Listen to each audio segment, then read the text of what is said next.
Reka nongere kubasuhuza cyane ndetse mbahe ikaze ku makuru mashya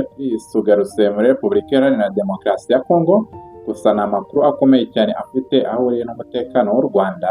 akaba ari amakuru yatangajwe n'ihuriro rya M23 rirwanya ubutegetsi bwa Repubulika Iharanira Demokarasi ya Kongo, aho ryatangaje ko ihuriro rya P5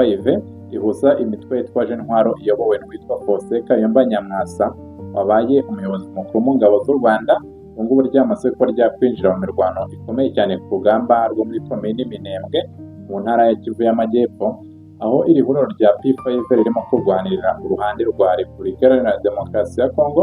ifatanya na za FDLR, Wazalendo, FDNP, FARDC ndetse n'abandi benshi barimo na za Nyatura. Kuri wa 25 Kamena uyu mwaka w'ibihumbi 2026 nibwo umuvugizi wa M23 Lawrence Kanyuka yatangaje ko P5 irimo kwifatanya n'ingabo za Repubulika Iharanira Demokarasi ya Kongo z'u Burundi, umutwe w'iterabwoba wa FDL washinzwe n'abagize uruhare muri Jenoside yakorewe Abatutsi mu Rwanda, Wazalendo ndetse n'abacancuro b'abanyamahanga barimo kurwana urugamba rukomeye cyane bahanganyemo na M23 hariya muri Minembwe. Uyu Lawrence Kanyuka yagize ati leta ya Kinshasa ikomeje kwifatanya ndetse no kwagurira ihuriro rya gisirikare ryayo. Kinshasa yongereye abarwanyi b'umutwe wa P5 uyobowe na Kayumba Nyamwasa kuri FARDC, FDLR, Wazalendo, abacancuro b'abanyamahanga ndetse n'ingabo z'u Burundi za FDN. M23 yatangaje ko P5 n'imitwe y'ingabo biri gukorana byagabye ibitero ku bitaro bikuru bya Minembwe ku gicamunsi cy'ejo kwa 25, biba ubwa kabiri babikoze mu masaha 24 ashize, hapfa abasivile benshi ndetse hangirika n'ibindi byinshi cyane birimo inyubako. Hakaba hari n'abenshi bakomeretse mbega mu barwayi cyangwa se abantu bose bari hariya ku bitaro bagabyeho ibitero. Uyu Lawrence Kanyuka yamenyesheje abatuye muri Minembwe no mu bice bihana imbibi nayo ko mu gihe hari kugabwaho ibitero irakomeza kubarwanira ndetse no kubungabunga umutekano wabo, ihagarike igerageza ryose rigamije kuba ryatsemba ndetse ryanamenesha abatuye hano mbega muri Minembwe. Ubona neza ko iyi M23 nk'uko itahwemye kurinda abaturage na n'ubu ngubu ikomeje gushimangira ko ikomeje kubafata mu mugongo ndetse inabasezeranya ko iri bukomeze kugerageza uburyo bwose bushoboka ngo ibarinde ibitero bagabwaho n'ihuriro ry'ingabo z'u Rwanda ku ruhande rwa leta ya Kinshasa. Iyi P5 yubakiye ku mitwe ya politiki 5 irwanya leta y'u Rwanda irimo RNC, FDU Inkingi, PDP Imanzi ndetse na RUD Urunana. Uyu Nyamwasa akaba ari we rero umuyobozi wayo mu rwego rwa gisirikare, aho mu myaka ishize iri huriro ryigeze gukorera mu burasirazuba bwa Repubulika Iharanira Demokarasi ya Kongo ryategurira ibitero ryashakaga kugaba ku gihugu cy'u Rwanda ngo bakureho ubutegetsi nk'uko bakunze kubyigana.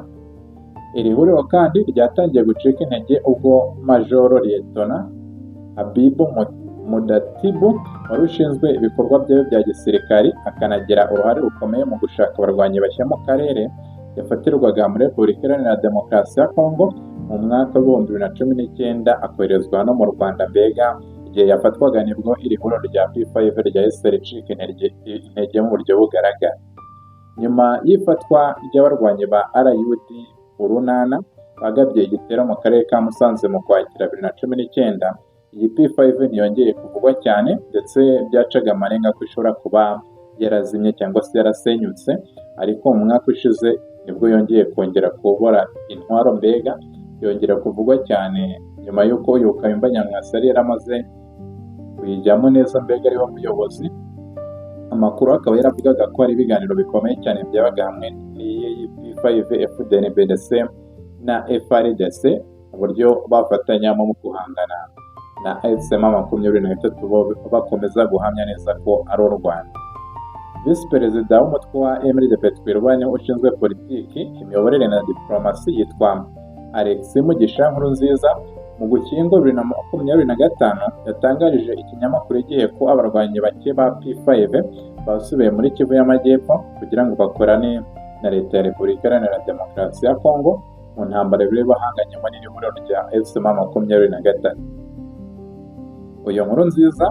yasobanuye ko abarwanyi ba P5 basubiye muri Repubulika Iharanira Demokarasi ya Kongo babifashijwemo na leta y'u Burundi yahigiye gufasha urubyiruko rw'Abanyarwanda gukuraho ubutegetsi bwabo, cyane ko uyu Evariste Ndayishimiye yakomeje kubyigamba cyane avuga ko we icyo ashyize imbere ari ukugira ngo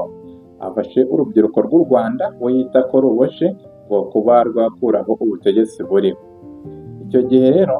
yavuze ko abarwanyi bake ba P5 bamaze kugera mu gace ka Bijombo muri Kivu y'Amajyepfo,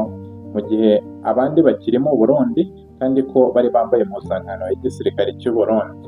Umuvugizi wa MRDP Twirwaneho yagize ati amakuru ava mu nzego zizewe kandi ziyakurikirana umunsi ku wundi avuga ko ingabo za P5 atari nyinshi cyane ariko zitari nke zo kugira nabi, ziri mu misozi miremire ariko zambaye impuzankano z'Abarundi, izindi zikaba zitorezwa i Burundi, mbega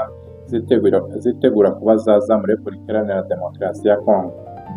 Ikigaragara ni uko P5 yafashe igihe kirekire cyo kwisuganya, kuko mu biganiro Kayumba nabo bakorana banyujije ku mbuga nkoranyambaga bihe bitandukanye bagaragaje ko bagifite umugambi wo guhungabanya umutekano w'u Rwanda. Ubu rero muri Repubulika Iharanira Demokarasi ya Kongo no mu Burundi hakaba hari gukorera imitwe myinshi ishaka guhungabanya umutekano w'u Rwanda, irimo iyi FDLR igizwe n'abasize bayekuye u Rwanda mu 1994, iyi P5 iyobowe na Kayumba Nyamwasa, CNRD FLN ndetse na RUD urunana. Imyinshi muri yo ikaba iyoborwa n'abamunzwe n'ingengabitekerezo ya jenoside, cyane ko ubona ko ariyo ntego baba bafite kugira ngo baze mu Rwanda bakurikirane ibyo bumva ko basize batarangije. Kanda subscribe uze usubira mu yandi makuru.